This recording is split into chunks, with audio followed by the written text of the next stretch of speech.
Start. अस्सलाम वालेकुम नाज़रीन, इस वक्त हम बडग्राम की सब्ज़ी मंडी में मौजूद हैं। बडग्राम का ये मेन सिटी का एरिया है। हम आपको आगे चल के सिटी का एरिया दिखाएंगे। यहाँ पे जनरल हॉस्पिटल है वो भी दिखाएंगे। ये मेन बाज़ार का एरिया है। हम अभी आगे चल रहे हैं बाज़ार की तरफ। ये आप सब्ज़ी मंडी से ही गुज़र रहे हैं। यहाँ पे ये देख रहे हैं आप, तरबूज मौजूद हैं और ये आलम भाई हमारे साथ। ये सब्ज़ी मंडी में प्याज वगैरह बिक रहा है जी। ये शिफा जनरल हॉस्पिटल प्राइवेट हॉस्पिटल है यहाँ पे। तो मैंने कहा शायद भाई ने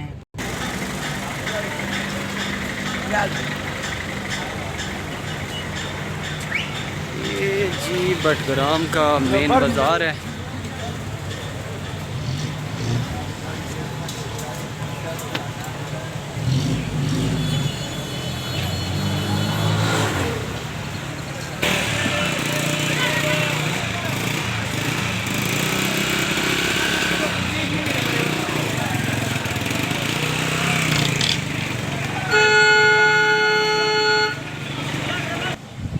ये जी हम उस बाज़ार से निकल के कराकरम हाईवे, जिसे सिल्क वे भी कहते हैं, उस पे आगे हैं बाहर जंगल की तरफ। ये ऊंचे ऊंचे दरख्त है यहाँ पे।